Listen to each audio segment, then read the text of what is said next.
Yes, my viewers and subscribers, back at it again with another video. Thank you all for tuning in. So later on tonight in the CPL, we have St. Kitts and Nevis Patriots versus Guyana Amazon Warriors. Yes, my people, this one is expected to be a cracker. Gonna be taking a look at the Guyana Amazon Warriors squad. You know, you might remember that yesterday we went through the St. Kitts and Nevis Patriots squad. So gonna be going through that. Also gonna be, taking a look at some few players that we expect to really, shine in the game later on tonight. We're also gonna be talking ICC ODI Rankings. I was taking a look at the ICC website and I see where they have the latest update. So we're going to be looking at how we are looking after that series here against Pakistan. So just give a listen here, my people. Let me know your thoughts in the comment section, and remember to hit that subscribe button if you have not yet subscribed. All right, let's take a look at the Guyana Amazon Warriors squad. Now I am pulling down this squad here. I hope it's the latest. I doubt there is any other changes, but I can only give you the latest update that I'm seeing on here. If there's anything else, I guess later on tonight, when they're about to start the game, they will show us the squad. But this is what I'm seeing on the website. A nice mixture. They have some good young players and also some established international players. One thing with Guyana Amazon Warriors, they have quite a bit of homegrown talent. So Kevlan Anderson is there, Quinton Sampson, Shamar Brooks, they have Shimran Hetmeyer, Hassan Khan, they have Iftikhar Ahmed, Kimo Paul, Moin Ali, Romario Shepherd, Ben McDermott, Kemal Savori. They also have Shea Hope, Dwayne Pretorius, Gudikish Moti, Imran Taher, Jediah Blades, Rayad Latif, and Shamar Joseph. So those are the players there that I am seeing, my viewers and subscribers. So St. Kitts and Nevis Patriots will be taking on this team here later on tonight. So, we're definitely looking forward to seeing that game. Now, we saw St. Kitts and Nevis Patriots last night. They were pretty impressive. Yes, my people, they were very impressive, and we expect that Imran Taher and his guys will go out there and put up a good fight. Imran Taher, the man leading from the front at the age of 46. Yes, my people, still going. I tell you, this is franchise cricket. So I always say to people when they say that they need to step aside and give the youngsters a chance.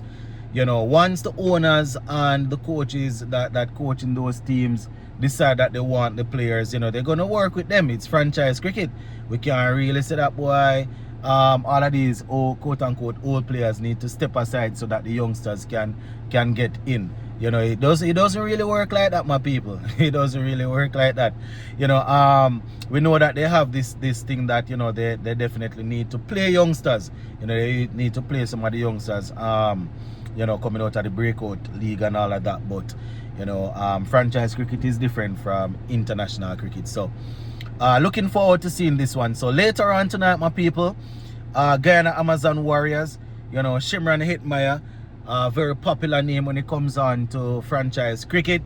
I really and truly liked what they did last year. On this channel we have been saying it for a long time, that especially when he's playing in the Caribbean, stop bat him down at number 6 and 7 ball finishing. You understand? Let him bat up top. They did that last year, and it paid off for them. Right, so we're looking forward to seeing Hetmeyer in the top 4, whether they want to bat him at 3 or 4.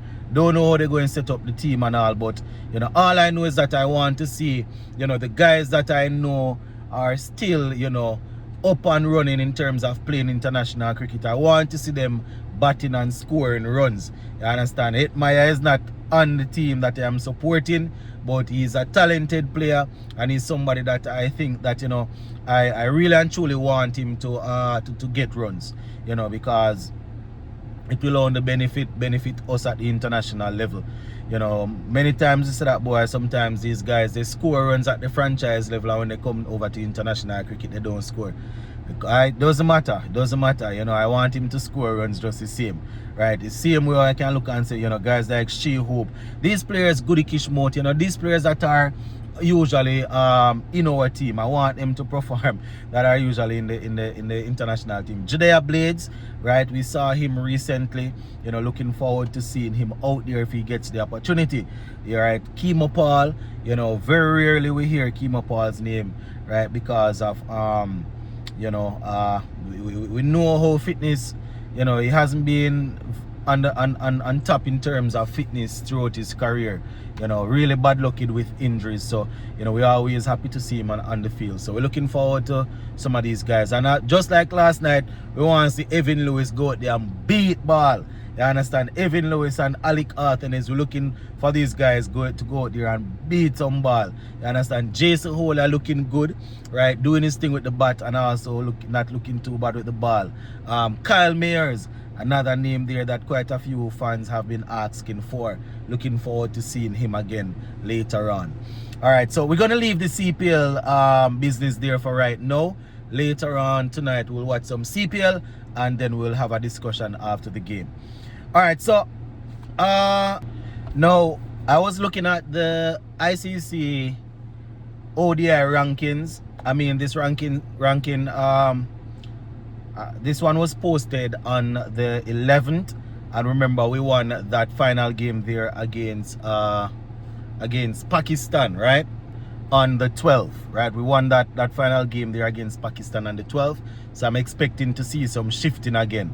But, you know, just to give you an idea, as of now, the ODI team, we are in 9th, right? Let me pull it up here. Right, the ODI team, we are in 9th place right now. Definitely want to continue rising up the order, but you know, we are in 9th position right now. Right, I am just focusing on the West Indies for this one. So let's just take a look at the men's batting rankings. Now, in terms of our ODIs, right, we have Captain Shea Hope. He is there at number 11. Right, and as I said, you know, we saw what happened in the final game, so you know, we're looking forward to the next update, right? But we have Shea Hope at 11, Casey Carty doing his thing at 13. Yes, my people, Casey Carty at 13, right? And the next best we have is Sheffield Rutherford, who is all the way down there in 32, right? Not a lot of guys in the top there for us.